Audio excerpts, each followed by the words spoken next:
Estamos en esta serie, se llama Soteriología, el estudio de la doctrina de la salvación. Hoy es la conferencia número 17 y vamos a hablar de un tema dentro de lo que estamos hablando, que son los resultados de la salvación. Vamos a hablar de un tema que se llama la santificación, que es una de las doctrinas cristianas, la santificación. Pero primero quiero que hagamos un pequeño panorama de dónde venimos. ¿De dónde venimos? Primero hemos hablado en esta serie, la hemos dividido en 3 secciones. La primera la llamamos la necesidad de la salvación. Y hablamos de la necesidad de la salvación porque hemos dicho que al pecar, el hombre, digamos, quedó separado de Dios y se levantó entre Dios y el hombre una barrera universal. Quiere decir que separa a todos los hombres de Dios y separa a Dios de todos los hombres, una barrera universal. Y vimos que esa barrera universal tiene varios aspectos, como el carácter santo de Dios, la deuda de pecado que el hombre adquirió precisamente al desobedecer, la naturaleza pecaminosa que vino a morar dentro del ser humano, de eso vamos a hablar un poco hoy, la esclavitud satánica bajo la cual el hombre quedó, digamos, por el pecado, y la consecuencia de la muerte espiritual, la muerte física y la muerte eterna. Es decir, que se levantó realmente una gran barrera que el hombre no podía atravesar y que Dios tampoco podía atravesar, porque pues el carácter santo de Dios le impedía tener comunión con un hombre pecador, con un hombre rebelde. Pero vimos también en la segunda parte de esta serie, que lo llamamos la obra de la salvación, de cómo Dios proveyó una respuesta, una solución a ese problema para poder quitar de en medio esa barrera. Y la solución consistió en que Él envió a su propio Hijo a este mundo para realmente salvarnos, redimirnos, para perdonar el pecado de todos nosotros, de la raza humana. Y vimos que esa provisión universal tiene 3 aspectos básicos. Y es que Jesucristo realizó la propiciación, que quiere decir que Jesús al morir satisfizo el carácter de Dios que había sido ofendido por el pecado del hombre. Es decir, Dios exigía una satisfacción por la desobediencia del hombre, pero el hombre no tiene cómo satisfacer realmente a Dios porque quedó en una condición de pecado, desahuciado realmente para poder agradar o satisfacer a Dios. Cristo vino a hacer eso, a satisfacer a Dios en el lugar nuestro, propiciación, pero también vino a realizar la redención, es decir, vino a pagar un precio para libertarnos de la esclavitud en la cual estábamos, y Él pagó el precio que es su propia sangre. Y también, digamos, Él realizó una muerte sustitutiva, es decir, Él murió en nuestro lugar. Él fue en nuestro lugar a morir en la cruz para poder pagar el precio que había que pagar, porque la paga del pecado es muerte. Y entonces Cristo vino y se puso en ese lugar nuestro, se puso en el lugar del pecador, y Él fue y murió, llevando nuestros pecados sobre Él, para liberarnos precisamente de la ira de Dios y de la condenación. Así que esto hace que la barrera quede completamente destruida. Ya no hay una barrera que separe al hombre de Dios ni a Dios del hombre. Lo único que separa al hombre de Dios es que el hombre no se quiera acercar a Dios, sencillamente es que no haga el ejercicio de su libre albedrío o su voluntad para buscar a Dios. Es lo único que sigue separando al hombre de Dios, que simplemente el ser humano persista en estar separado de Dios. Y no hay nada que separe al hombre de Dios. Dios ya hizo todo lo que había que hacer para traer al hombre hacia Él, y eso se llama la reconciliación. La reconciliación es la suma de toda la obra realizada por Cristo en la cruz. Pero vimos también entonces, y estamos en esa tercera parte de este seminario, ya terminando prácticamente, y es los resultados de la salvación. Vimos entonces que lo que hace Cristo en la cruz lo hace por todos los hombres, ¿está claro? Y es un ofrecimiento de Dios para todos los hombres, pero no todos los hombres están disfrutando de eso. ¿Por qué? Porque no todos los hombres han querido realmente recibir esos beneficios, porque solamente se pueden recibir mediante la fe. Así que estos beneficios solo los recibe el creyente en Cristo, el que realmente acepta a Jesucristo por medio de la fe. Y esos beneficios son la justificación, que consiste en que Dios declara justo ante sus ojos a cualquier persona que ponga su fe personal en Jesucristo. Cualquiera que confiese a Jesucristo como su Señor y su Salvador, lo reciba en su corazón es declarado justo a los ojos de Dios. ¿Quién lo hace? Dios mismo. Dios, que es el juez del universo, lo declara justo. Eso lo llama la justificación. Y en segundo lugar, Dios obviamente extiende su perdón, el perdón de todos los pecados, pasados, presentes y futuros. Es un perdón eterno, es un perdón suficiente, es un perdón completo y absoluto. Es total el perdón que Dios ofrece por medio de Jesucristo.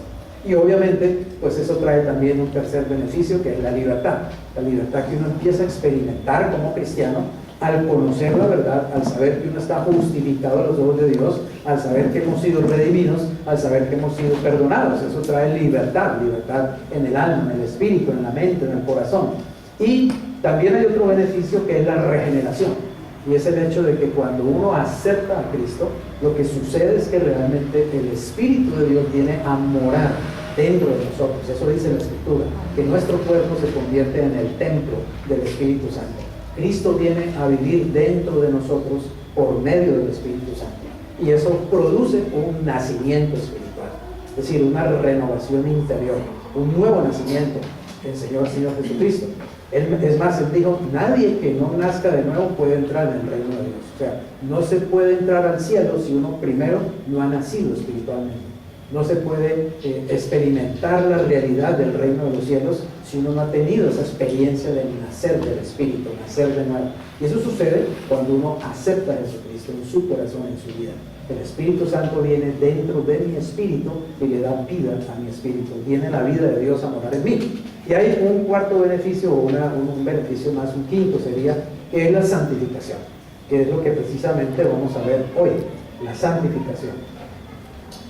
Veamos lo que dice allí esta, digamos, es una definición muy sencilla de lo que es santificación. Santificación, dice, es el hecho de que una vez que soy puesto en Cristo, oiga esa expresión, puesto en Cristo, soy puesto aparte para siempre como posesión de Dios.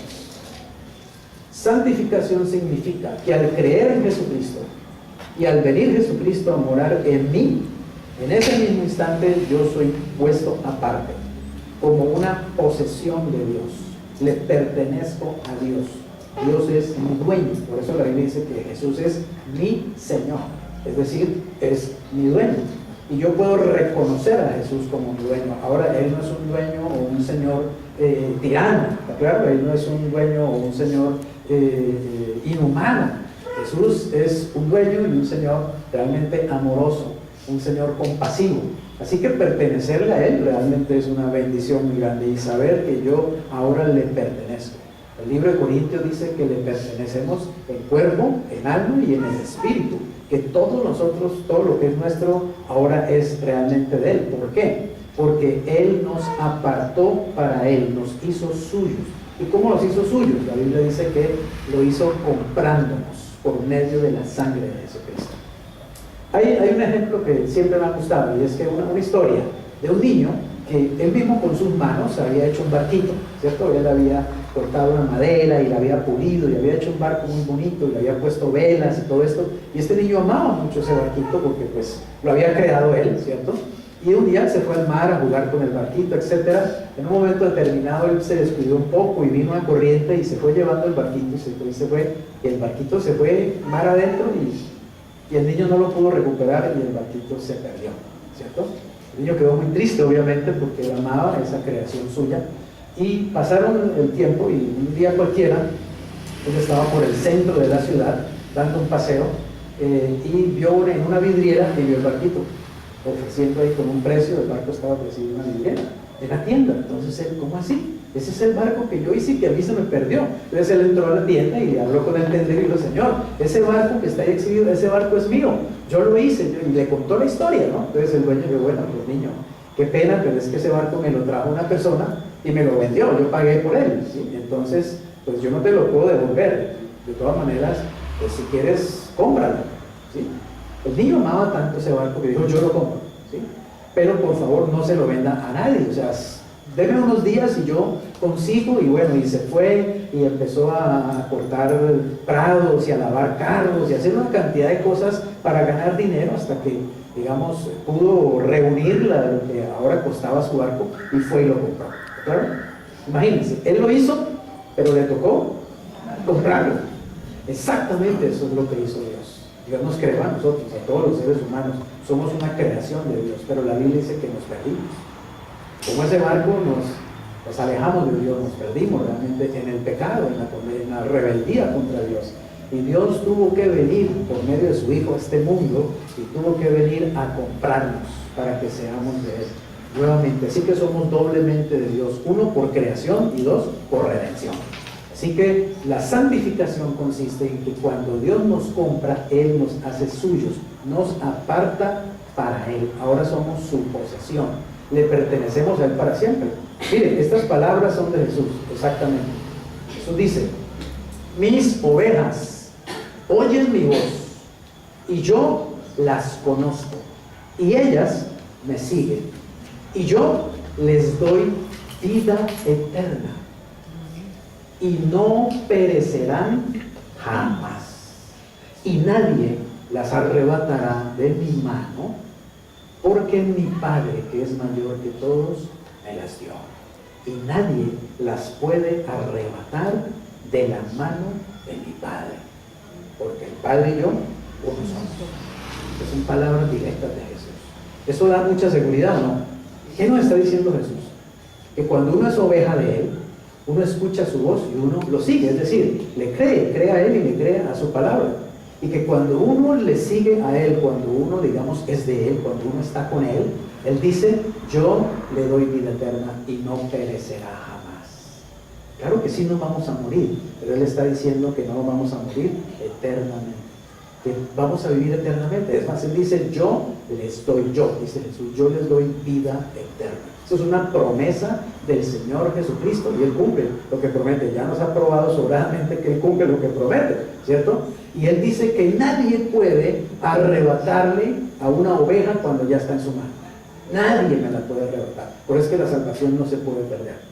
Para que alguien pierda la salvación, tendría que abrirle la mano a Jesús y arrebatarle a esa persona. Está claro, esa oveja es imposible.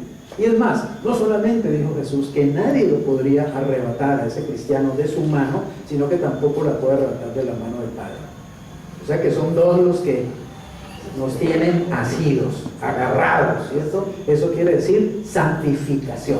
Amén. Que somos de Dios, le pertenecemos a Él, y eso es para siempre, una vez y para siempre. Veamos lo que dice este libro de Corintios. No puse allí el capítulo, se me pasó poner el capítulo. Dice, después les digo, versículos 9 y 10, dice, no sabe, esto es 1 Corintios, es 1 Corintios 5. No saben que los, 6, no saben que los injustos no heredarán el reino de Dios. No erren, o sea, no se equivoquen, ni los fornicarios, ni los idólatras, ni los adúlteros, ni los afeminados, ni los que se echan con varones, o sea, los homosexuales, ni los ladrones, ni los avaros, ni los borrachos, ni los maldicientes, ni los estafadores que heredarán el reino de Dios. O sea, Pablo dice, no se equivoquen, nadie que viva de esta manera o haga estas cosas heredará el reino de Dios. Pregunta: ¿será que un borracho no hereda el reino porque es un borracho? ¿O un homosexual no hereda el reino porque es un homosexual? ¿O un mentiroso no hereda el reino porque es un mentiroso? No, porque hay muchos borrachos convertidos, hay muchos homosexuales convertidos y hay muchos mentirosos o estafadores convertidos al Señor y han heredado el reino. Entonces, ¿cuál es, digamos, la clave de ese pasaje? Están las primeras palabras, leanlo ahí. ¿Cómo dice? Los injustos. Los injustos son los que no heredan el reino. Amén. No son los borrachos, los afeminados, no, son los injustos los que no heredan el reino. ¿Y quiénes son los injustos? Los que no han recibido la justificación. Amén. Los que no han sido declarados justos a los ojos de Dios. Es decir, los que no han aceptado a Jesucristo como su Señor y su Salvador. Porque la única manera como uno llega a ser justo a los ojos de Dios es recibiendo a Cristo como Señor y Salvador, naciendo de nuevo. Entonces, óigame bien, el problema no es que sean borrachos, homosexuales, ladrones, lo que sea. El problema es que no han recibido a Cristo. En otras palabras, no han sido santificados. Es decir, no le pertenecen al Señor Jesucristo. Déjenme decirle una cosa, la gente no se va a ir al infierno por ser borracho, o por ser adúltero, o por ser asesino, o por ser mentiroso. No, la gente se va a ir al infierno sencillamente por no creer en Jesús. ¿Ya me entienden? Por no aceptar a Jesús. ¿Por qué? Porque ya Jesús murió para perdonar al borracho, perdonar al homosexual, perdonar al asesino. ¿Me hago entender? Ya Jesús perdonó los pecados. Entonces, la gente no va al infierno por sus pecados. La gente va al infierno porque no aceptó la salvación. Porque no aceptó el único medio que lo podía llevar al cielo y librarlo del infierno. Que sea homosexual, ladrón, lo que sea, es simplemente ya un resultado de la naturaleza humana. Ahora, no quiero decir que eso sea aceptable o que eso sea bueno o que eso hay que hacerlo, sino que realmente la clave de este pasaje es que Pablo no está hablando ahí de cristianos, sino que Pablo está hablando de los injustos. Ahora, muchos cristianos, y los oigo predicar ese tipo de prédicas, le aplican esto a los cristianos. Entonces le dicen, cristiano, ¿sí? Si tú fornicas, si tú adulteras, si tú eres homosexual, lo que sea, tú no heredarás el reino de los cielos. Un cristiano es alguien que ya heredó el reino de los cielos, ¿está claro? Sin embargo, un cristiano puede caer en ese tipo de pecados. Es más, si usted lee claramente el capítulo 5 y 6 de esa epístola a los Corintios, allá en su casa, y le pide al Espíritu Santo que le enseñe, se va a dar cuenta que los cristianos de Corinto estaban en un pecado que era la fornicación. En la iglesia de Corinto había fornicación. ¿Y sabe cómo los saluda Pablo comenzando la epístola? Pablo no les dice, sinvergüenzas fornicarios que se van a ir al infierno. Pablo le dice, santos, llamados a ser santos, en el nombre de Jesús. Pablo los llama santos, a pesar de que en su conducta ellos no estaban, digamos, mostrando una conducta muy pura, ¿está claro? Muy moral. ¿Por qué? Porque Pablo sabe que ellos ya son de Dios, ya fueron comprados y ya fueron santificados. ¿Me hago entender?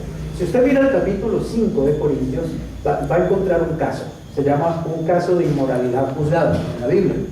¿Y en qué consistió ese caso? Que en la iglesia de los Corintios había un miembro de esa iglesia que se estaba acostando con la mujer de su padre, o sea, con su madrastra.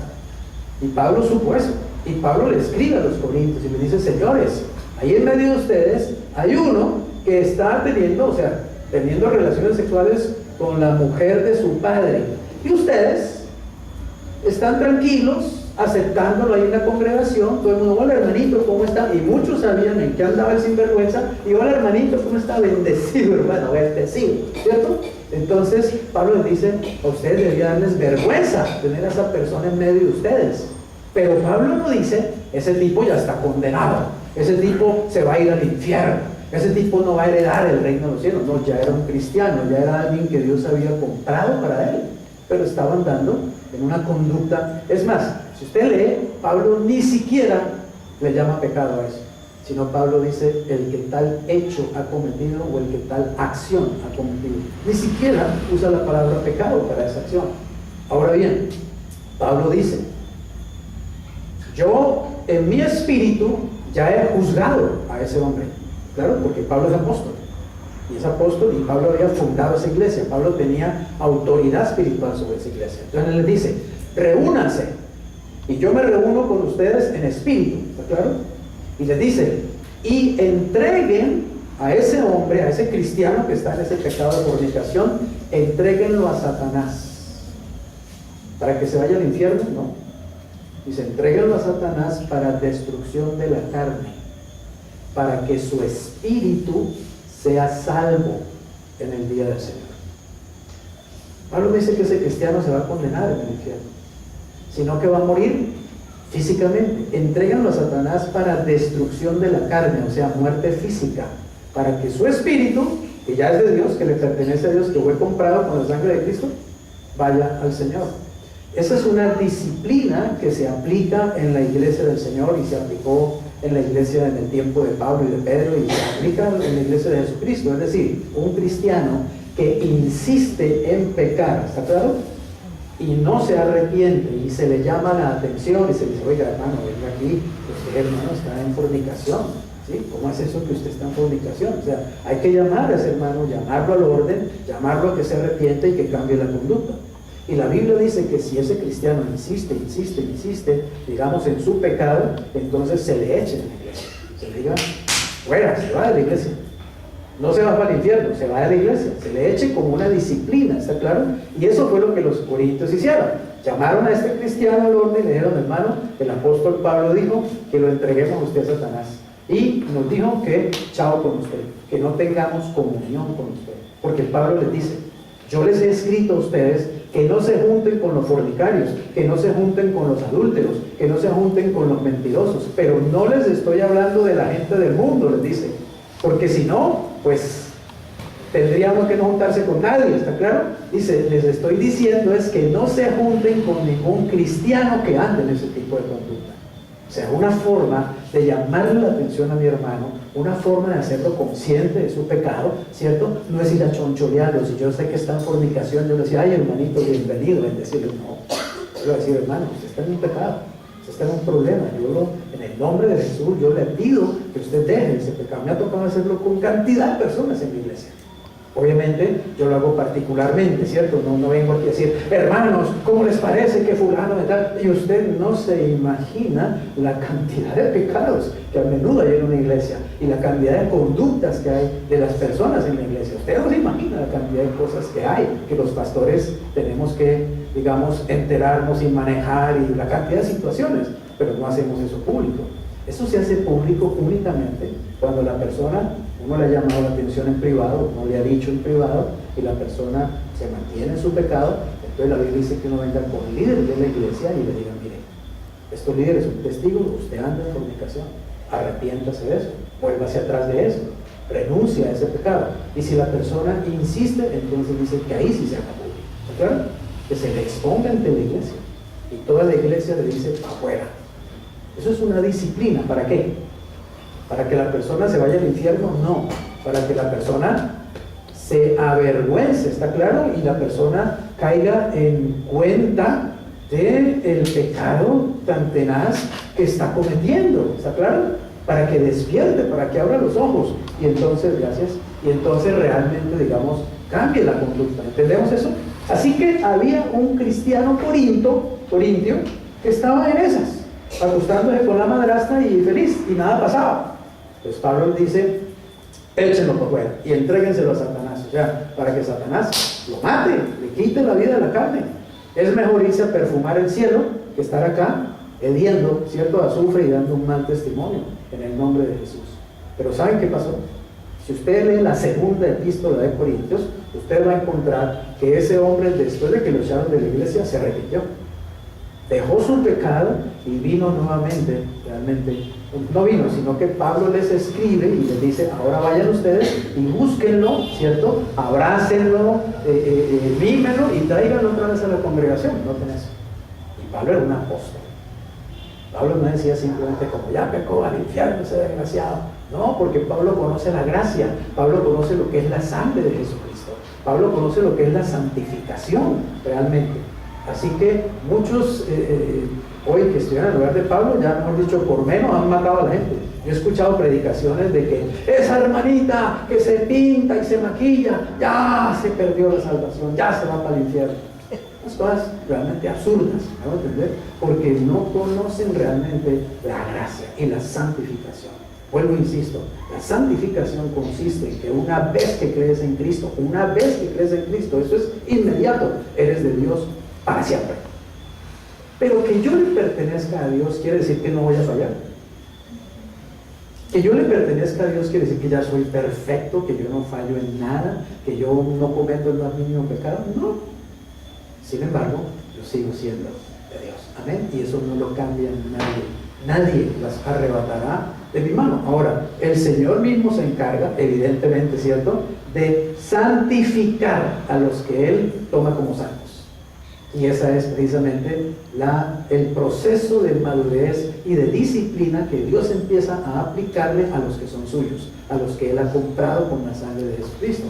Obviamente, Dios no va a dejar simplemente que pequemos abiertamente y ligeramente y alegremente y no va a pasar nada, nos va a disciplinar, nos van a venir problemas. Pues más, nos pueden precisamente en la misma iglesia ponernos disciplina, ¿está claro? Porque ¿qué hace uno con los hijos cuando fallan? Uno los mata, le pego un tiro, desgraciado, me falló, lo mato, ¿no? Lo voy a mandar a la tumba porque me falló, ¿no? Uno como padre, ¿qué hace? Corrige, y corrige, y corrige, y corrige, y corrige. ¿Qué hace Dios cuando toma un hijo? Corrige, y corrige, y corrige, y corrige. Pero muchos predican, Dios toma un hijo, el hijo falla y ¡pum! Dios lo echa al infierno. Perdió la salvación. ¿No? Ese no es el Dios de la Biblia. Eso no es lo que la Biblia enseña realmente. Pero muchos en verdad están tomando las cosas con mentalidad humana, no con la revelación de la palabra de Dios. Ahora, noten el versículo siguiente. Noten lo que dice. El versículo 11. Olvídalo el primero, ¿está claro? La primera parte. ¿No saben que los quienes? Que los injustos no heredarán el reino de Dios. Y hace una lista, ¿cierto? De la conducta de esos injustos. Fornicarios, idólatras, adúlteros, afeminados, homosexuales, ladrones, avaros, borrachos, maldicientes, estafadores. Pero luego dice, ¿y esto qué? Y esto era algunos. ¿Entiendes? Esto mismo eran algunos de ustedes los que están en la iglesia. Yo le pregunto, todos los que estamos aquí, estamos aquí en la iglesia porque nosotros siempre hemos sido buenecitos, porque hemos sido unas santas palomas, unas santas ovejas. No, nosotros somos pecadores y hemos cometido las mismas cosas de la gente que está allá en el mundo y a veces hasta peores. Pero ¿qué pasó con nosotros? Nos arrepentimos, hubo un cambio. ¿Está claro? En un momento determinado en nuestras vidas buscamos a Dios, buscamos a Jesús y recibimos a Jesús. ¿Precisamente para qué? Para que Él nos salvara, porque nos dimos cuenta que nosotros estábamos en una situación en que no nos podíamos salvar a nosotros mismos, necesitábamos un Salvador, y Él fue cuando encontramos en Cristo esa esperanza de alguien que me salva, de alguien que me limpia mis pecados, alguien que me perdona. Entonces, miren lo que está diciendo aquí el apóstol. Y esto algunos eran tiempo pasado más que, allá han sido ¿qué? Lavados. Oiga, ya han sido lavados. ¿Y han sido qué? Santificados. ¿Y ya han sido qué? Justificados en el nombre de Jesús y por el Espíritu de nuestro Dios. Amén. Oigan una cosa, cuando Dios toma a una persona para Él, Dios lo lava. ¿Qué quiere decir lo lava? Le limpia y le perdona todos los pecados. Es que si Dios no lo hace, Dios no puede tener contacto con esa persona, ¿está claro? Porque Dios no puede tener contacto con un pecador. Dios no puede ser papá de un pecador. Entonces, para poderlo convertir en hijo, Dios primero lo tiene que lavar. ¿Y con qué lo lava? ¿Con qué lo limpia? Pues lo único que se pueden lavar los pecados, con la sangre de Jesucristo. Oiga bien, pero no solamente la Biblia dice que ya nos lavó, porque eso es para nosotros también, sino que también nos santificó. Es decir, nos toma como una posesión privada de Él, y eso es para siempre. Esas palabras, nos lavó, ya fueron lavados, santificados, están en el tiempo aoristo del verbo, en el griego original en que fue escrito. Y el tiempo aoristo del verbo quiere decir algo que ocurre una vez y para siempre. Ya fueron lavados, quiere decir, ya los lavó y eso es para siempre. Ya los santificó y eso es para siempre. Y ya los justificó y eso es para siempre. Entonces Dios, oiga bien, Dios me lava, me aparta para Él y además me declara justo y perfecto ante sus ojos. Esa es la realidad en la que estamos ahora los cristianos, los creyentes. Ahora, tenemos que creer eso, ¿está claro? Eso puede parecer demasiado bueno para ser verdad, pero está en la Biblia. Y eso puede parecer entonces demasiado fácil. Pero uno recibe a Cristo y ya, claro que sí, es así de fácil. Realmente es así de fácil. Ser salvo es la cosa más fácil que hay. Ir al cielo es la cosa más mamey que hay, realmente, si uno entiende lo que está diciendo la Escritura. ¿Ven? Si uno conoce la verdad. Pero mire, con la santificación pasa algo, y es que algo que puedo llamar los 3 tiempos de la santificación, y es algo que debemos entender. El primer tiempo es en Cristo. En Cristo he sido santificado de una vez y para siempre. Pero otra cosa es en mi experiencia. En mi experiencia, en cierto sentido, Diariamente estoy siendo santificado. Y la palabra nos dice que después de la resurrección de los muertos, seré santificado. Recuerde que santificar quiere decir apartar. Mire, este florero, por ejemplo, este florero es santo. ¿Sabían eso? Es santo. Porque este florero solamente se usa para adornar la iglesia del Señor. Ese florero está apartado para adornar únicamente en la iglesia. O sea, no lo llevamos a un club, no lo llevamos a una discoteca, no se lo prestamos a mi mamá que quiera, entonces mamá le presto el florero.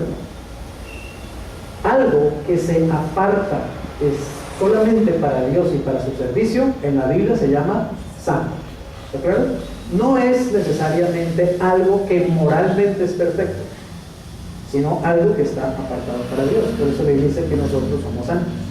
¿Por qué? Porque hemos sido apartados para Dios, aunque moralmente todavía somos perfectos o imperfectos.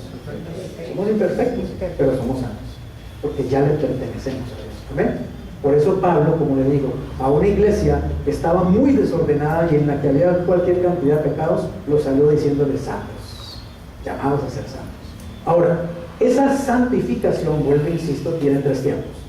Una es cuando yo recibo a Cristo. En el momento en que recibo a Cristo, en ese mismo instante soy santificado. Es decir, soy comprado por la sangre de Cristo y ahora le pertenezco a Dios una vez y para siempre. Por ejemplo, miren lo que dice Hebreos 10:14.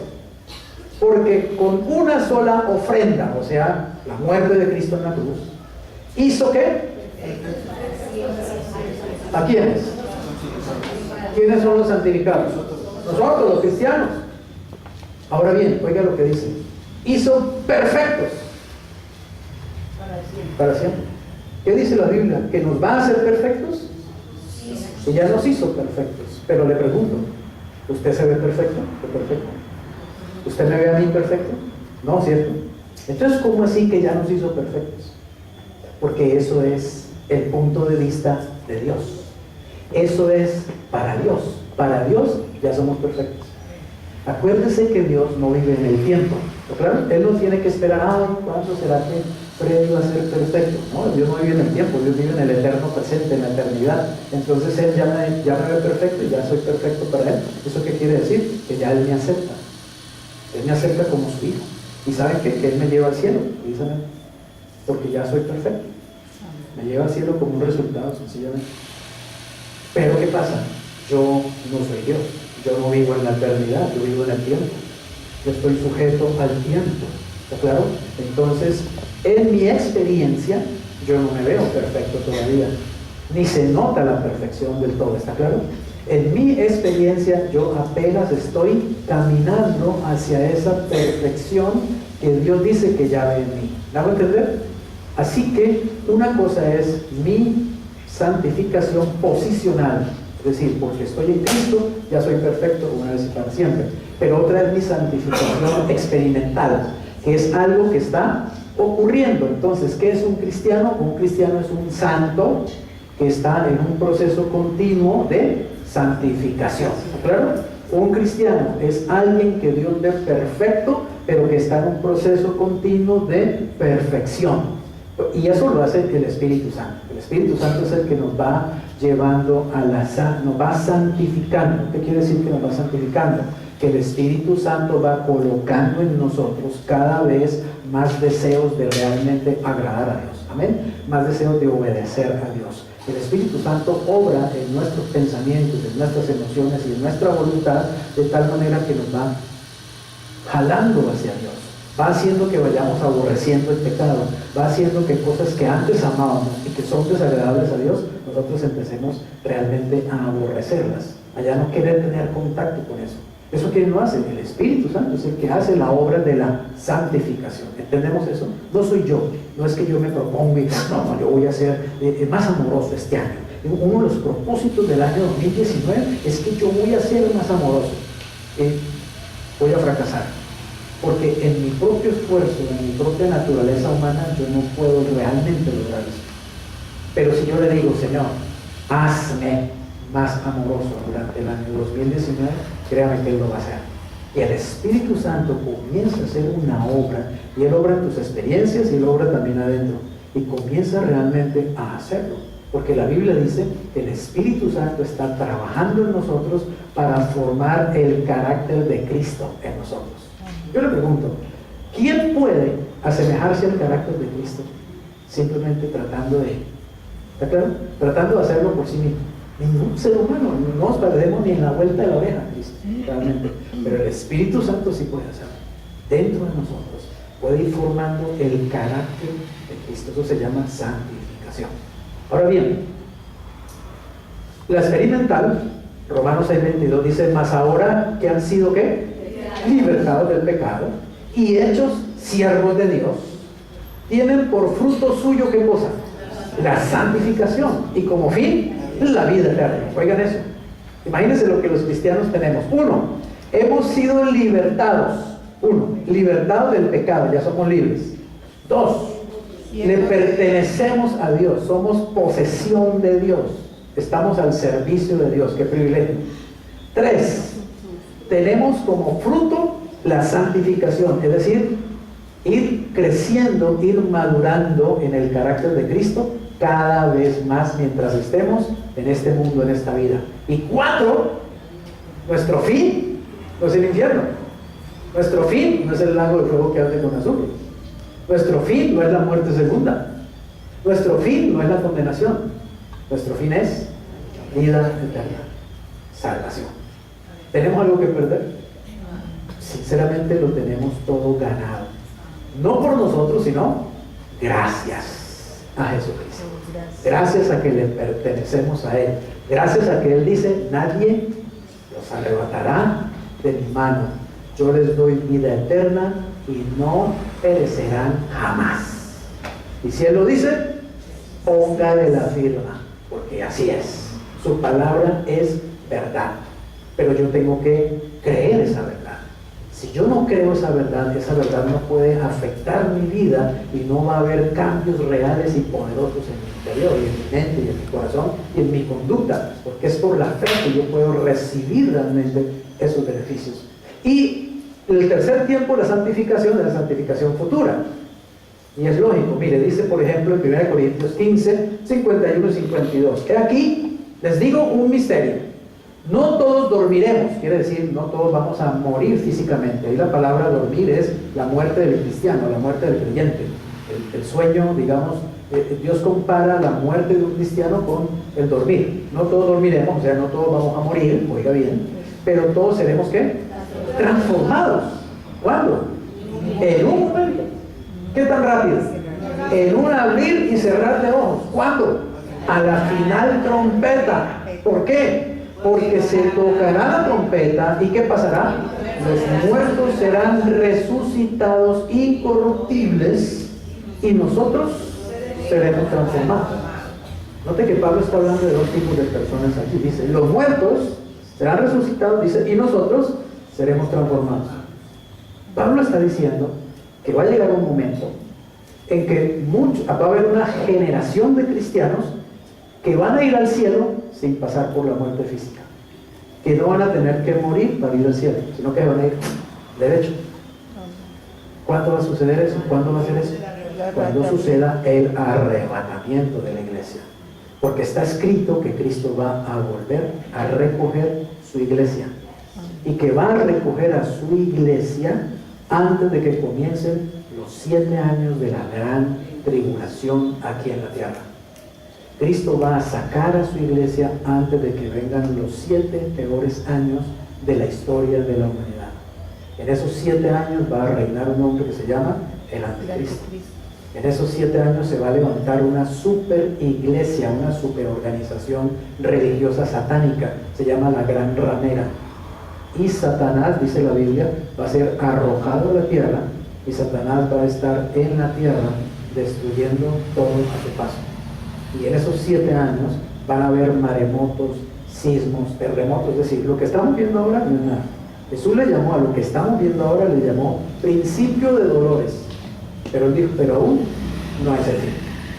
O sea que la cosa todavía se va a poner más fea de lo que hemos visto y lo que estamos viendo. Pero antes de que eso pase, Cristo se va a llevar a su iglesia. ¿Y cómo va a ocurrir? Los cristianos que hayan muerto, es decir, Pablo, María, la Madre del Señor, Pedro, todos esos que ya murieron, van a ser resucitados ese día. Y si nosotros estamos vivos para el momento del arrebatamiento, nosotros no seremos resucitados porque no hemos muerto, sino que nosotros, dice, seremos transformados. Es decir, va a ocurrir una transformación en estos cuerpos físicos. De mortales a inmortales. De corruptibles a incorruptibles. Vamos a recibir una transformación en nuestro cuerpo. ¿Cómo le parece? No parece ciencia ficción. Parece que la Biblia lo hubiera escrito Steven Spielberg, pero la escribió el Espíritu Santo. Y eso está puesto allí como palabra de Dios. Y millones de cristianos ni siquiera saben eso. Nunca les han hablado del arrebatamiento. Nunca les han predicado el arrebatamiento. Nunca han visto una Biblia y han encontrado lo del arrebatamiento. No lo saben, no tienen información. Si millones de cristianos no tienen esa información, ¿qué espera el mundo? Usted no va a oír del arrebatamiento en el noticiero Caracol ni en RCN. Ellos no le van a hablar de eso. Pero está en la palabra de Dios, está en la Biblia, y tenemos que estar preparados, porque todo indica que cada día nos estamos acercando más a ese momento del que está hablando Pablo.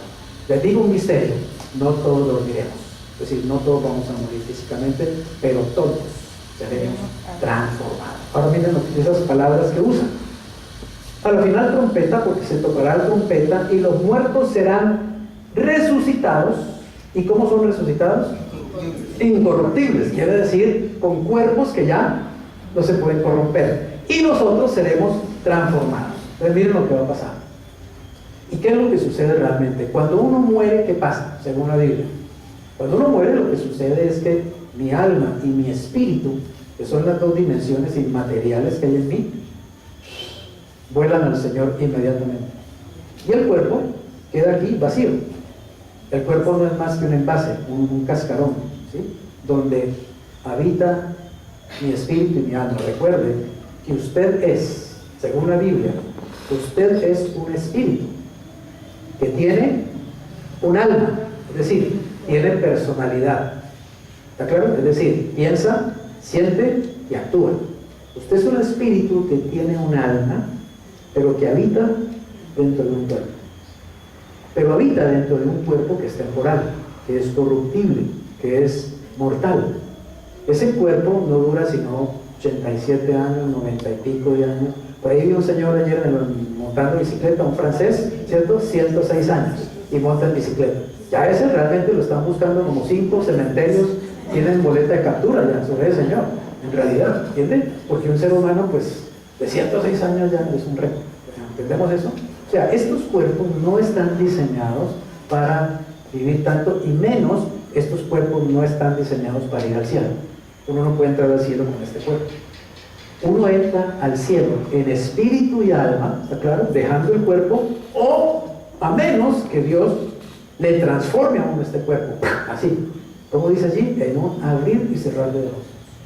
Lo que va a suceder es que en un momento determinado, cuando Cristo venga por su iglesia en el arrebatamiento, supóngase que fuera en este instante el arrebatamiento, ¿sí?, en 5 minutos va a ser el arrebatamiento. ¿Sabe qué sucedería con todos los que estamos aquí, que estamos en Cristo?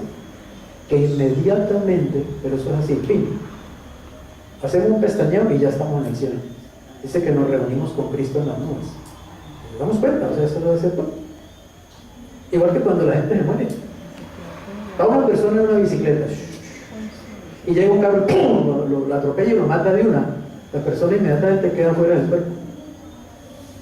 Y de pronto mira allá y ve, ¿yo por qué estoy ahí? ¿Y por qué estoy aquí?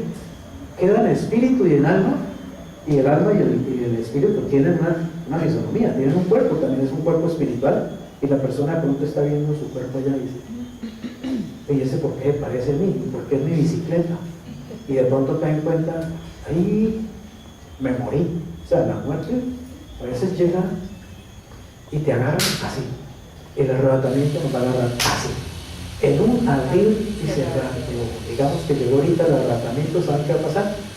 Pues sufrimos una transformación espiritual sobrenatural, la hace Dios, en una milésima de segundo. Y toda la ropa queda aquí. y los zapatos. Es decir, si entrara una persona, sucedió el tratamiento, ¿cierto? Y entró una persona allá al frente, que no es un cristiano. Dijo, ve qué raro, en esa iglesia dejaron la puerta abierta. Llega y entra, ¿saben qué va a encontrar?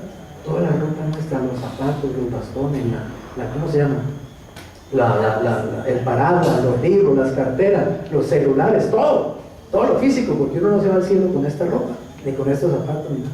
Los lentes, bueno, las señoras que tienen, ¿cómo se llama? Silicona. La silicona por ahí rodando. ¿Se imaginan eso? Eso va a ser increíble, eso va a ser una locura. ¿Se imaginan la persona que está en la cola del supermercado pagando y el cristiano que está delante de esa persona y cuando ¡pum! Se le desaparece porque va a ser así? Avisa, y de pronto de que la ropa de esa persona que hay, ¿qué pasó? Se desatomizó. ¿Qué explicaciones le va a dar el mundo a eso? Los cristianos tenemos la explicación, está en la palabra de Dios. Cristo se va a llevar a toda su iglesia que esté viva para ese momento y va a resucitar a todos los que estén muertos. Ahora, ¿qué es la resurrección? Pablo está en el cielo, ¿está claro? María, la madre del Señor, está en el cielo, pero está en espíritu y en alma, no están en cuerpo todavía. Ellos no tienen un cuerpo físico, están en espíritu y en alma. La resurrección consiste en que el Señor les entrega un cuerpo nuevo. Su espíritu y su alma vuelven y entran en un cuerpo nuevo, físico, pero un cuerpo muy distinto. Se llama cuerpo glorioso. ¿Amén? Es otro tipo de cuerpo. Es un cuerpo que vamos a tener ojos, manos, pies, nos vamos a reconocer. Claro, yo sé que ella es Andrea, que ella es Nayel, ¿cierto? Yo sé que ella es Rosemary, yo sé que él es Armando. ¿Está claro? Lo vamos a reconocer y todo, pero vamos a ser físicamente jóvenes. Todas las arrugas, toda la pata de gallina, toda esa cuestión, los gorditos de madre, todo se va a desaparecer. Vamos a estar en cuerpos hermosos y son eternos. Imagínense, eternos. Eso es la resurrección. Nos van a entregar un cuerpo nuevo. ¿Y sabe por qué? Por haber confiado en Jesús, por haber creído en Jesús. Simplemente por haber creído en Jesús. Esa es la esperanza que los cristianos tenemos, ¿está claro? La resurrección de entre los muertos o el arrebatamiento en el momento en que el Señor venga a buscar su iglesia. Así que entonces, somos santificados una vez y para siempre en Cristo como una posición eterna. Estamos siendo santificados como un proceso continuo de crecimiento y de maduración y de el carácter de Cristo en nosotros, y en el momento de la resurrección seremos santificados para siempre. En otras palabras, al llegar a la muerte, la santificación posicional y la experimental se van a unir y se van a convertir en una realidad. Porque cuando nosotros muramos y vayamos al Señor, el pecado se queda con el cuerpo y mi alma y mi espíritu vuelan libres, completamente limpios, sin ningún contacto con el pecado. Porque ¿quién puede entrar al cielo con pecado? Nadie puede entrar al cielo con pecado. Entonces uno va en su espíritu y en su alma va limpio. ¿Por qué? Porque ya me lavaron. Lo que yo tengo que saber es que espiritualmente yo ya estoy lavado. ¿Entienden lo que quiero decir? En mi espíritu ya no hay pecado. No existe el pecado en mi espíritu. Pero sí existe en mi naturaleza humana, en mi cuerpo existe el pecado. Por eso Pablo dice que él encontró que en los miembros de él había una ley que lo llevaba a hacer lo malo. Vamos a verlo rápidamente. Mira, la experiencia del apóstol Pablo en Romanos capítulo 7, vamos terminando. Pablo dice en el versículo 5 del capítulo 7 de Romanos: porque mientras estábamos, ¿dónde? En la carne. En la carne. Allí en la carne quiere decir cuando él no era cristiano, claro, cuando él no había nacido todavía del Espíritu, cuando él no había nacido de nuevo, cuando él no había aceptado a Jesús, cuando él era un fariseo, ¿cierto? La religión judía, tratando de agradar a Dios por medio del cumplimiento de la ley. Cuando estábamos en la carne, dice, las pasiones pecaminosas, que eran ¿por qué? Por la ley, obraban ¿dónde? En nuestros miembros, llevando fruto para muerte. Mira lo paradójico. La ley lo que hace es alborotar el pecado, despertar el pecado. ¿Por qué? Porque nosotros los seres humanos tenemos una naturaleza pecaminosa, egoísta, rebelde a Dios, que se rebela contra la ley. No solamente contra la ley de Dios, sino contra cualquier ley. Hay una cosa en nosotros que nos lleva a ser rebeldes a la ley. Así que una persona que quiere cumplir la ley de Dios, lo que va a experimentar es que el pecado se le va a alborotar contra esa ley. Y entre más quiere vivir de acuerdo a ella, más va a encontrar que no puede. Y esa era la frustración del apóstol Pablo. Cuando él era un fariseo, él vivía de acuerdo a la ley y él quería cumplir la ley de Dios. ¿Está claro? Él quería hacerlo de corazón. Él se esforzaba por hacerlo, pero él se daba cuenta que fracasaba y fracasaba y fracasaba y fracasaba. Y él no entendía por qué fracaso. Entonces él nos describe, si usted lee Romanos 7 con detenimiento, él dice palabras como estas: porque lo que hago no lo entiendo, porque el bien que quiero hacer no lo hago, en cambio el mal que aborrezco, eso es lo que hago. ¿Cómo queriendo yo hacer el bien, resulto haciendo el mal? O sea, él empezó a encontrarse esa dicotomía, ¿cierto? Qué sé yo, esa lucha que hay interna en nosotros los seres humanos. Queremos hacer lo bueno y a veces terminamos haciendo lo malo, porque hay una fuerza interna. Mire lo que Pablo dice, que fue lo que él llegó a descubrir, versículo 17: de manera que ya no soy ¿quién? Yo. ¿Quién hace aquello sino qué? El pecado que mora en mí. Noten que ahora Pablo hace una separación entre él y el pecado. Pablo dice, una cosa soy yo, que quiero agradar a Dios, que quiero hacer lo bueno, que quiero vivir moralmente para Dios, y otra cosa es el pecado que está en mí, que es una fuerza que me lleva a hacer lo que yo no quiero hacer, y es una fuerza que está en mis miembros. En estos días entrevistaban a un señor que violó y mató y quemó a una niña de 9 años, ¿cierto? Que la metió en un camión, algo así, la quemó, después de que la había matado y la había abusado de ella. Y cuando lo entrevistaban, el hombre le dijeron, ¿usted está arrepentido? Entonces decía, yo estoy muy arrepentido de lo que hice, ¿sí? Y le dijeron, ¿y usted por qué lo hizo? Y él dijo, sinceramente, yo no sé por qué hice eso. Yo no sé. Pues, ¿qué creen que fue lo que lo llevó a él a hacer eso? ¿Solo el demonio? ¿Sí? El demonio le agarró el cuello y dijo, vaya y mate a la niña. No. Su carne, su pecado, su naturaleza pecaminosa que está en sus miembros fue la que lo llevó. Obviamente Satanás asusa, ¿está claro?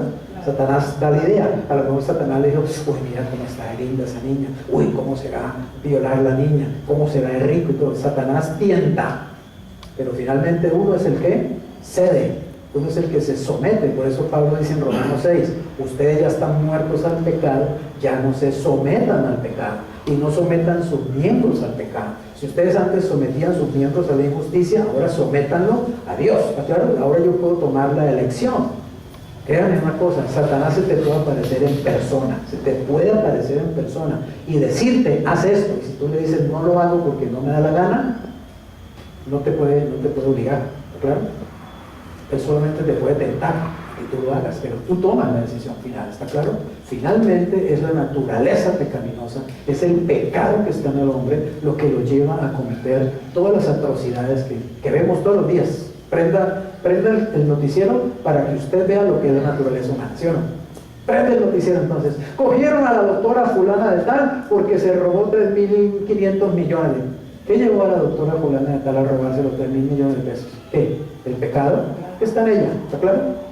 ¿Que cogieron al violador que mató al niño, que lo ahorcó, que lo cocinó? ¿Qué lo llevó a hacer eso? El pecado que está en ese hombre. Que el hombre que mató a su esposa a hachazos y no sé qué, de toda la cuestión.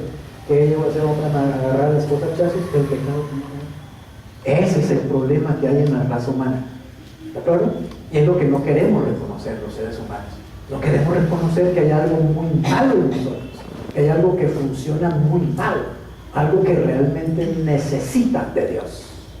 Porque ni la ciencia humana podrá con el pecado del hombre. La psicología no puede resolverlo, la sociología no puede resolverlo, la psiquiatría no puede resolverlo, la medicina no puede resolverlo, la arquitectura y las ingenierías jamás lo podrán resolver. Solo Dios lo puede resolver. Pues, ¿qué quiere Dios que entendamos? Que necesitamos ir a Él para que Él nos lave, nos limpie, nos justifique, nos santifique. No hay otra manera, amén, de luchar contra esa fuerza interna. Pero Pablo lo descubre Pablo descubre el problema y dice, claro, ahora entiendo, ya no soy yo, sino una fuerza que está dentro de mí, que es ajena a mí. Y dice lo siguiente, el 20, y si hago lo que no quiero, ya no lo hago yo, sino que el pecado que mora en mí. Pues a mí me daba risa cuando estudiaba esto, porque decían, me va a pegar un coscorrón de pronto aquí a Andrea. ¡Pah! Y Andrea me va a decir, ay pastor, ¿por qué me pega? Le decía, no fui yo, es el pecado que mora en mí. Sería una buena excusa, ¿cierto? Pero no, la verdad es que es esa. La verdad es que ¿qué es lo que lo lleva a uno a hacer lo malo? El pecado que mora en mí. Pero ¿por qué hago lo malo? Porque finalmente yo me rindo al pecado, me dejo dominar del pecado. Entonces, ¿qué es la esclavitud del pecado? Que el pecado me lleva a hacer lo que yo no quiero porque yo soy un esclavo. Pero ¿qué es un cristiano? Ya no es un esclavo. ¿Por qué? Porque el cristiano tiene adentro una fuerza superior al pecado. Se llama Cristo, se llama el Espíritu Santo. Entonces el cristiano ahora sí puede decirle al pecado, no tengo por qué obedecerte y no te quiero obedecer porque yo obedezco a Cristo. Pero tomamos esa decisión siempre, no siempre, ¿cierto? A menudo tomamos la decisión equivocada y obedecemos al pecado. Y por eso vamos a ser disciplinados y por eso tenemos que confesarlo y apartarnos, etc. Pablo llega a esta conclusión, miserable de mí, ¿quién me librará? Noten que él no dice qué, sino ¿quién me librará? ¿De este qué? De este cuerpo de muerte. Gracias doy a Dios, ¿por quién?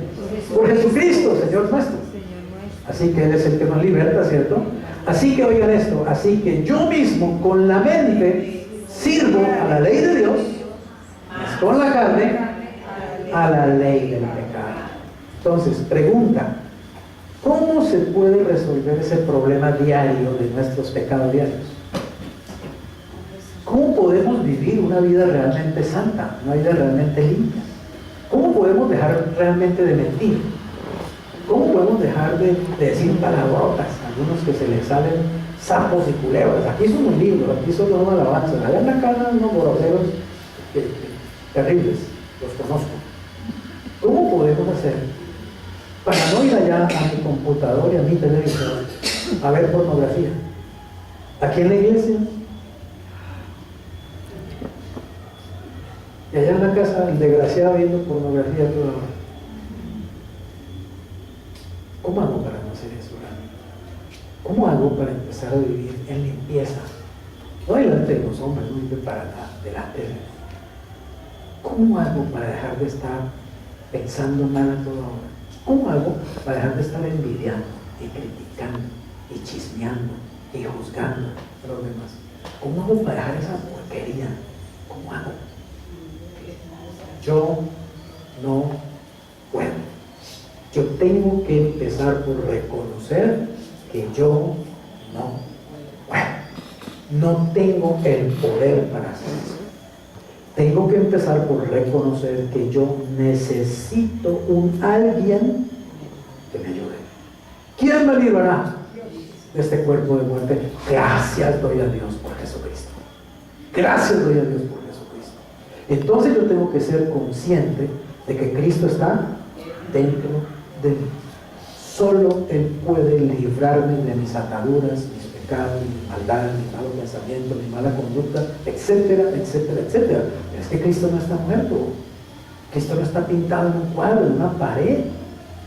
Cristo está vivo.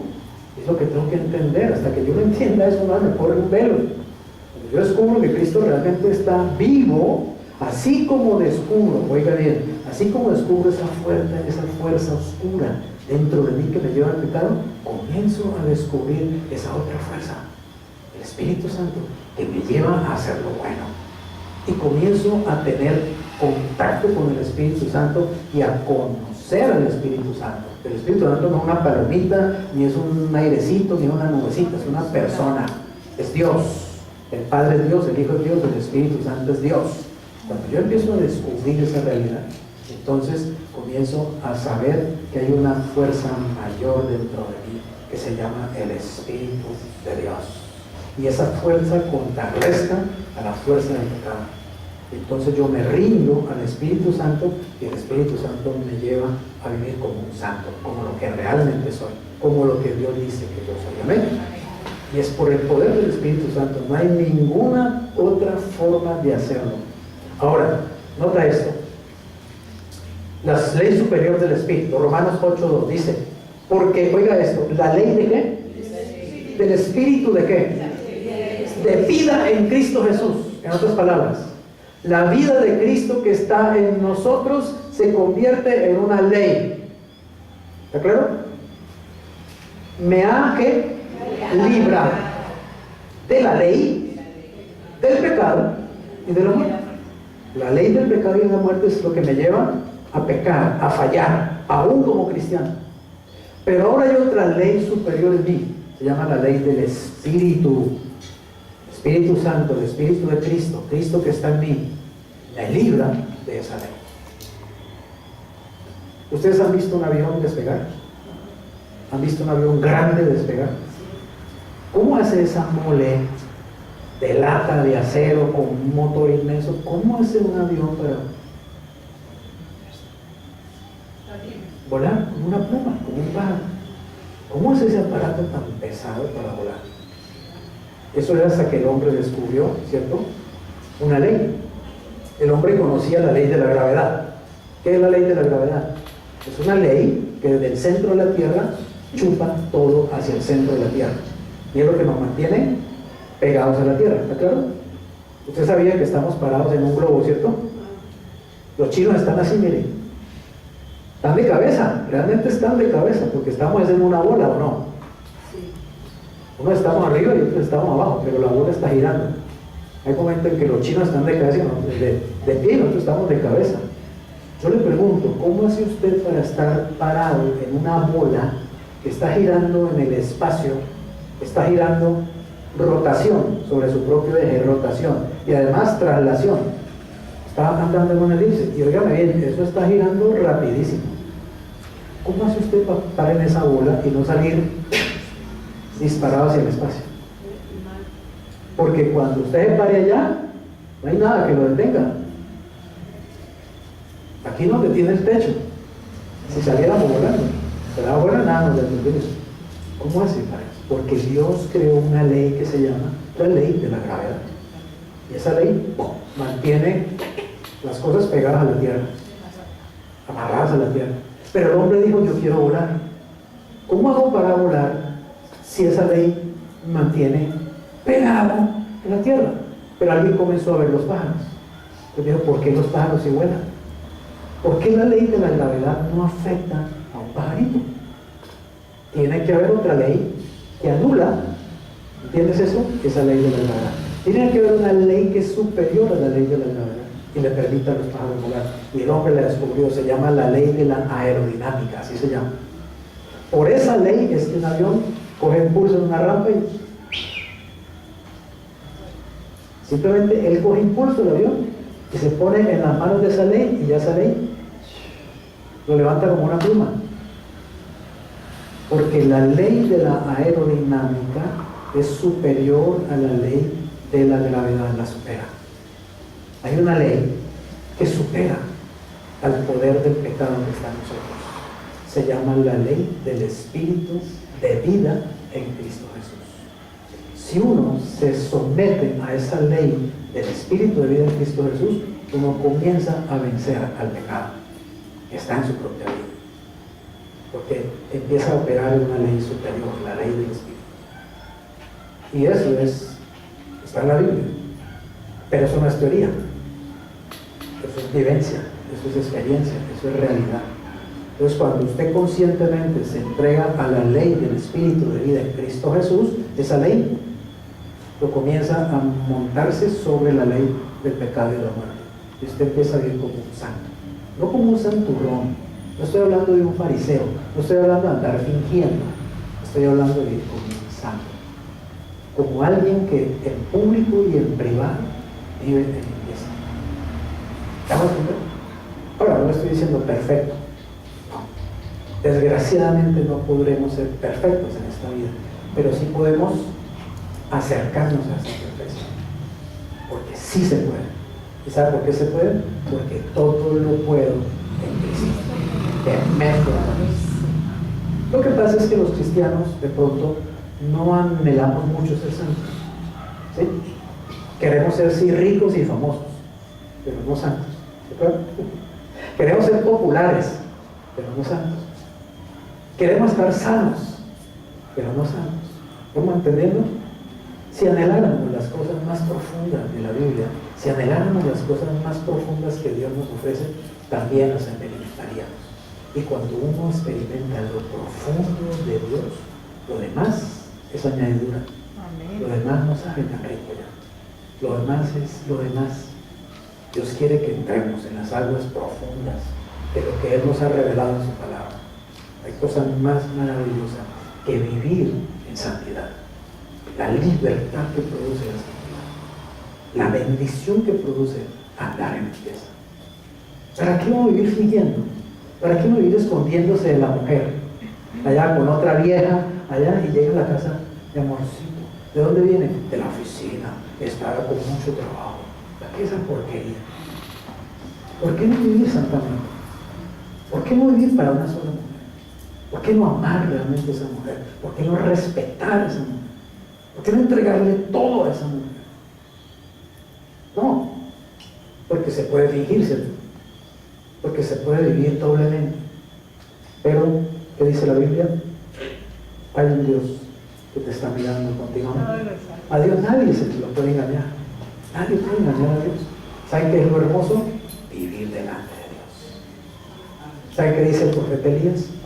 Vive Jehová delante de cuya presencia estoy. Una vez enseñé en el Líbano, Tolima, hace muchos años, año 76. Enseñé en el Líbano, Tolima, a un grupo de campesinos acerca de la santidad y acerca del hecho de que Dios está vivo, Cristo está vivo, en una pequeña iglesia en el Líbano. Y les enseñé que Dios nos ve, en todo momento estamos ante su presencia. Y les enseñé que debemos vivir en la presencia de Dios. Y me esforcé en enseñarles esto. Y unos días después vino una niña, se llamaba Lesbia, nunca me olvidé su nombre, Lesbia. Vino Lesbia y me dijo: ay, pastor, ¿sabe una cosa? Yo ahora me baño con vestido de baño, me ducho con vestido de baño. Y, ¿cómo así, Lesbia? ¿Por qué? Es que usted nos enseñó sobre que Dios nos ve todo el tiempo y a mí me da una pena que me vea desnuda. Ella lo entendió tan realmente lo entendió, ¿cierto? Tan literal, que Dios me está viendo en todo tiempo, que le empezó a darle pena bañarse de noche. Le dije: no, mira, no tengas pena, Dios hizo tu cuerpo. Tu cuerpo para Dios no es malo, ni es pecado, ni es pecaminoso. Tu cuerpo es hermoso, lo hizo Dios, no tengas ningún temor. Acuérdate que Él hizo a Adán y Eva como desnudos, ¿sí? En pelotica los hizo. Dios nos espanta con eso. Pero me gustó que ella me entendiera el concepto, ¿está claro? ¿Sabes una cosa?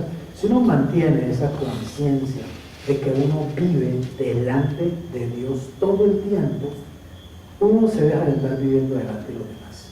Ya no le importan tanto el qué dirán. Ya uno no vive para fingir y para que me crean y para que me admiren y me den palmaditas y me aplauden. No me interesa.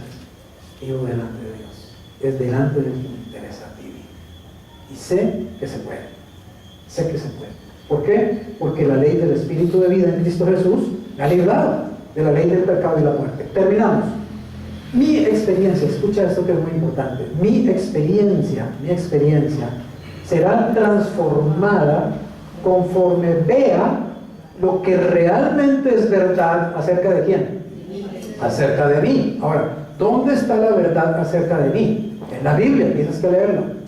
Tienes que leer lo que Dios dice acerca de ti ahora que eres de Cristo.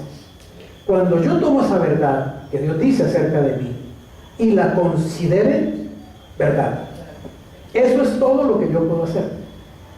Considerar que aquello es verdad. Cuando lo considere verdad, ¿qué sucede? El Espíritu Santo lo hace verdad en mi experiencia. Cuando yo era un joven cristiano, estaba comenzando a conocer las cosas de Dios, y un maestro me enseñó acerca de la muerte al pecado, que estoy muerto al pecado. A mí me impactó tanto esa verdad que yo me fui a mi casa, y en mi casa en ese tiempo había un apartamento en la parte de atrás que mi mamá alquilaba y estaba desocupado, y yo me metí a ese apartamento y me metí días a ayunar. días en ayuno en esa persona, porque me impactó tanto esa verdad de morir al pecado, que yo empecé a entrar en ayuno y a orar al Señor y decirle: Señor, yo quiero morir al pecado, yo quiero morir al pecado. Y yo le decía: Señor, mátame al pecado. Y yo leí que yo fui crucificado juntamente con Cristo. Yo le decía: Señor, llévame a vivir ese momento de haber sido crucificado contigo. Yo le decía: ya no quiero verte a ti allí crucificado, yo te he visto siempre allí crucificado, ahora quiero verme a mí contigo allí crucificado. Y yo le decía: Señor, llévame a tener esa experiencia de ser crucificado juntamente contigo. Yo quiero sentir los clavos, yo quiero sentir las espinas, yo quiero sentir el dolor tuyo, porque tú dices que yo fui crucificado juntamente contigo. Espíritu Santo, llévame a esa verdad. Y yo creía que el Señor lo iba a hacer, pero el Señor me dijo: no has entendido. Después de 3 días de ayuno, vaya, báñese, vaya, coma, porque no ha entendido. Yo no tengo que matarte, yo ya te maté, ya estás muerto. ¿No me entiendes? Yo quería morir. No tienes, oye bien, no tienes que morir al pecado, ya estás muerto. ¿No me entiendes? Lo que tienes es que considerarte muerto al pecado. Entonces Dios me llevó a Romanos 6. Consideraos muertos al pecado, pero vivos para Dios en Cristo Jesús. Y en ese momento me di cuenta que estaba oliendo a sancocho y terminó mi ayuno. Ya entendí. Ya Dios me mostró la verdad. Estoy muerto. Lo que tengo es que creer que estoy muerto. Amén. Todas las verdades de la palabra de Dios son por fe. Dios no te está diciendo: Andrea, tienes que ser santa. No. Y dice: Andrea, ya eres santa. Créelo y vive como tal. ¿Qué tal? Claro. La Biblia no dice: Nayet, tienes que ser una nueva criatura. No. Ya te hice una nueva criatura. Vive como una nueva criatura. La Biblia dice: Rosemary, trata de vivir la vida abundante. No, el Señor dice: Rosemary, ya te di la vida abundante. Créela y vívela. Es por fe. Pero hermanos, cuando uno cree en la verdad, el Espíritu Santo lo hace verdad, lo revela como verdad y viene a ser parte de tu experiencia. Entonces, esa santificación posicional que ya tenemos en Cristo se va a ir haciendo, se va a ir manifestando en nuestra experiencia a medida que nosotros realmente lo creamos. Es por la fe. Conclusión. Lo que Cristo hizo por mí en la cruz es la base de toda mi experiencia, ahora y en mi futuro. Solo por fe se vuelve real en mí. ¿Sabes una cosa? Todo ya está hecho. ¿Quién lo hizo? Cristo lo hizo por ti. Pero tienes que saber qué fue lo que hizo. Amén. Y cuando lo sepas, tienes que creerlo. Y cuando lo creas, lo vas a vivir, lo vas a experimentar. Se va a volver una realidad en tu experiencia diaria. Y eso es lo revolucionario de la vida cristiana. La vida cristiana no consiste en aprenderse una cantidad de normas y reglas y tratar de vivir de acuerdo a esas reglas. La vida cristiana consiste en dejar que Cristo, que está vivo y que está dentro de mí, viva su vida a través de mí.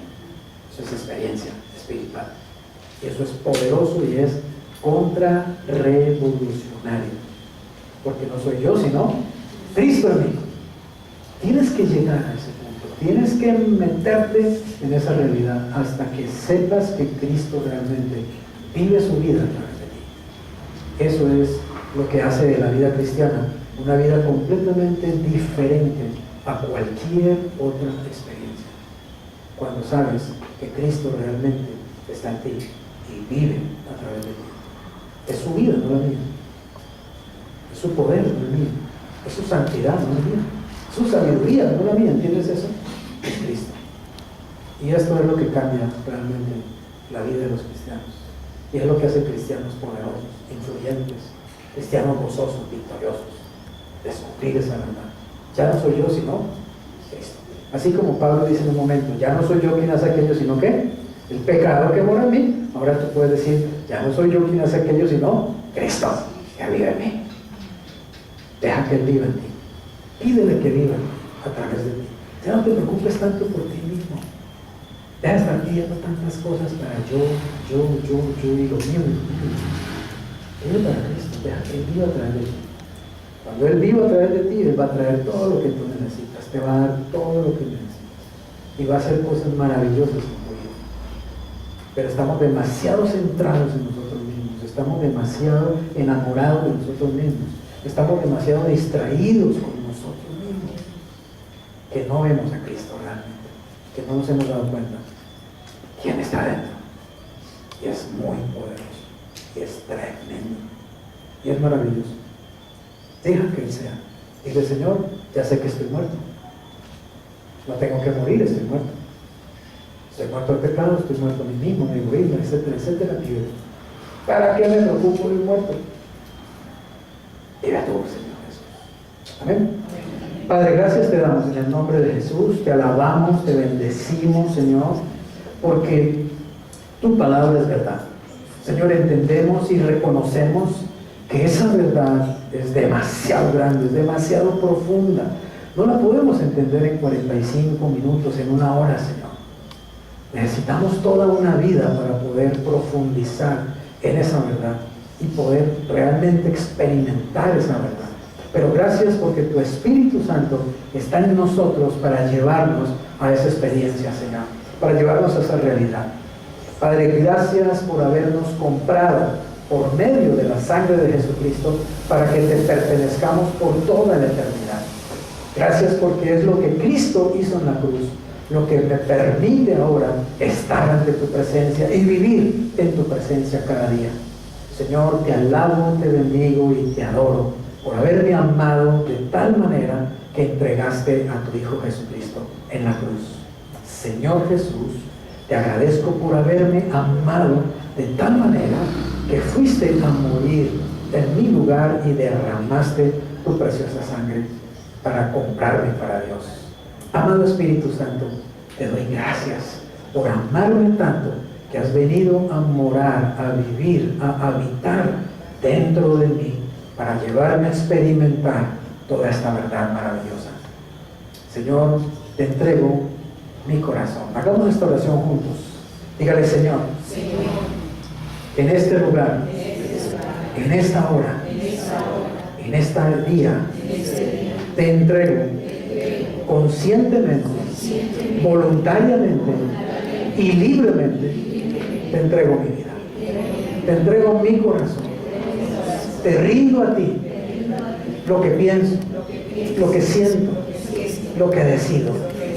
Reconozco que en mi poder, que en mi capacidad es imposible vivir para ti, pero también reconozco que he recibido tu Espíritu dentro de mí para poder en tu Espíritu vivir la vida que tú diseñaste para mí, la vida abundante, la vida libre, la vida sana, la vida poderosa, la vida influyente, la vida gozosa que tú diseñaste para mí.